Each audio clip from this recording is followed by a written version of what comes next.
Aqua రంగంలో రొయ్యల ధరలు తగ్గిస్తున్నది లోకల్ సిండికేట్ వ్యవస్థ అని జై క్షీరరామ ఆక్వా సంఘం అధ్యక్షులు గొట్టుముక్కల గాంధీ భగవాన్ రాజ్ ఆరోపించారు.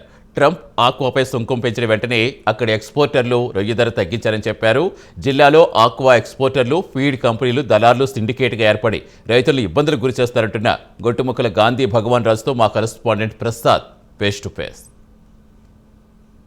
అమెరికా అధ్యక్షుడు డొనాల్డ్ ట్రంప్ తీసుకున్న నిర్ణయానికి ఇటు ఆంధ్రప్రదేశ్లో ఆక్వా రంగానికి సంబంధించిన ఇటు ఆక్వా సంఘ రైతులే కానీ ఆక్వా సాగు చేసే చిన్నకారు రైతులు కూడా అనేక ఇబ్బందులను అయితే ఎదుర్కొనే పరిస్థితి అయితే ఉంది. అదే సుంకం విధించినప్పటికీ తన 90 రోజులు మళ్ళీ పోరాటం అనేది కల్పించారు.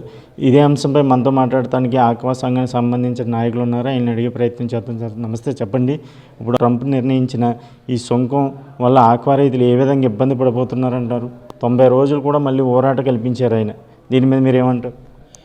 గత 10 రోజులుగా ఏదైతే మరి అమెరికా తీసుకున్న నిర్ణయానికి ఇక్కడ లోకల్గా ఉన్న ఈ ప్రాసెసింగ్ ప్లాంట్లో ఖరీదు చేసే వాళ్ళు విపరీతంగా రేట్లు తగ్గించి మరి రొయ్య కొనడం కూడా ఆపేశారు. ఆ పరిస్థితుల్లో రైతులు విపరీతంగా ఆందోళన చెంది రోడ్డెక్కే పరిస్థితి వచ్చింది. మళ్ళీ తిరిగి 4 రోజులు 5 రోజుల తర్వాత ఏదైతే 90 రోజులు గ్యాప్ ఏదైతే మరి జూలై 9 నేను అమలు చేస్తానో ఆ 90 రోజులు వెసులుబాటు ఇచ్చానని ఏదైతే మళ్ళీ ప్రకటించారో, అయినా సరే ఈరోజు ఇంకా ఆ రేట్లు పెరగని పరిస్థితి. ఏదైతే సుంకం పేరుతో కేజీకి 50 నుంచి 90 రూపాయలు తగ్గించేశారో, మళ్ళీ ఆ సుంకం 90 రోజులు ఎఫెక్ట్ లేనప్పటికీ కూడా ఈరోజు ఇంకా రేట్లు పెంచి కొనే పరిస్థితి లేదు.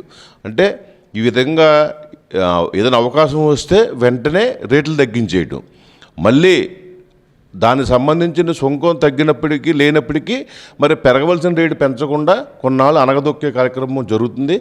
దాని మీదే మేము మా జయభారత్ క్షీరం ఆక్రోశం కూడా మరి ఎవరైతే రైతులు ఆందోళన చెందుతున్నారో ఆ రైతు పక్షాన్ని నిలబడడానికి మరి మేము వెంటనే మొన్న ఒక కార్యక్రమం చేపట్టాం.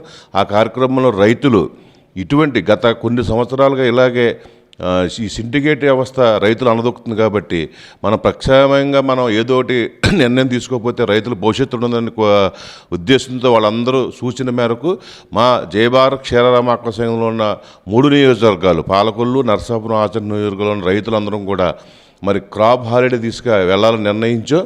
జూలై, ఆగస్టు, సెప్టెంబర్ 3 నెలల్లో కూడా ఈ 3 నియోజకవర్గాల్లో క్రాప్ హాలిడే ప్రకటించి తద్వారా ఏదైతే డిమాండ్ అండ్ సప్లై వస్తుందో అప్పుడు రైతుకి గిట్టుబాటు ధర లభించడానికి దీనికి అవకాశం ఉంటుందని చెప్పి ఆ విధంగా మేము నిర్ణయం తీసుకున్నాం. అమెరికా అధ్యక్షుడు విధించిన సుంకాన్ని కాజుగా చూపించి ఇటు ఎక్స్పోర్టర్స్, దళాలు లబ్ధి పొందుతున్నారంటారు. తప్పకుండా ఇప్పుడు గత 30 సంవత్సరాలుగా జరుగుతుంది. అదే గతంలో మనకి ఏంటంటే టైగర్ కల్చర్ వల్ల ప్రొడక్షన్ తక్కువగా ఉండేది, అప్పుడు ఇబ్బంది ఉండేది కాదు. కానీ ఎప్పుడైతే ఈ వనామీ కల్చర్ వచ్చిందో ఎప్పుడైతే ప్రొడక్షన్ రావటం, అందులోని మాకు ఈ రొయ్య అనేది చిన్న వర్షం కురిస్తే రొయ్య వైరస్కు బారిన పడతాం, చిన్న ఎండ గట్టిగా కాస్తే వైరస్ బారిన పడతాం.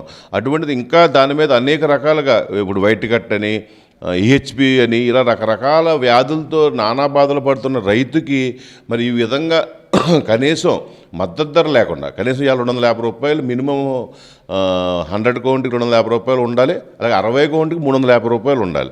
కనీసం మాకు అసలు ఆ 60 కౌంట్కి ఇలా రేట్ ఇచ్చే పరిస్థితి లేదు. అక్కడి నుంచి ప్రతి కౌంట్కి కూడా వేరియేషన్స్, నిజంగా 60 నుంచి 50కి వేరియేషన్ 4-5 రూపాయలు ఉండాలి, అలాగే 50 నుంచి 40కి కనీసం మినిమమ్ 5 నుంచి 7 రూపాయలు ఉండాలి. అటువంటిది ఇవాళ 50 నుంచి 40 కౌంట్కి 2 రూపాయలు వేరియేషన్, అంటే 50 నుంచి 40కి రావాలంటే 25 రోజులు మినిమం పడుతుంది. మాకు కాస్ట్ ఆఫ్ లివింగ్ 4 రూపాయల నుంచి 5 రూపాయలు పడుతుంది. అటువంటిది 2 రూపాయలు వేరియేషన్ ఇస్తున్నారు. ఇటు వేరియేషన్స్లోను రేట్లోను అన్ని రకాలుగా కూడా రైతులు అనదొక్కేశారు. అలాగే ఫీడ్ రేటు గతంలో సంవత్సరంన్నర కిందట సోయా 105 రూపాయలు ఉండేది, ఇవాళ 25 రూపాయలకు వచ్చింది. డివేపి 22,000 ఉండేది, 11,000కి వచ్చింది. ఇంత రేట్లు తగ్గినా సరే ఫీడ్ రేట్ 1 రూపాయి కూడా తగ్గట్లేదు.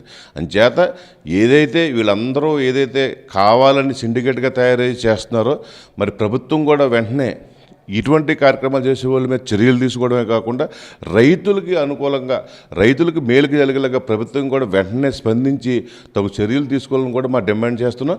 దానికి అనుగుణంగా మరి ఈరోజు మేము కూడా మా మంత్రి రామానాయుడు గారిని కానీ అలాగే కేంద్ర మంత్రి శ్రీనివాసరావు గారిని మరి మెమోరాండం సమర్పించడానికి కూడా ఈరోజు మేము వారి దగ్గరికి వెళ్ళబోతున్నాం.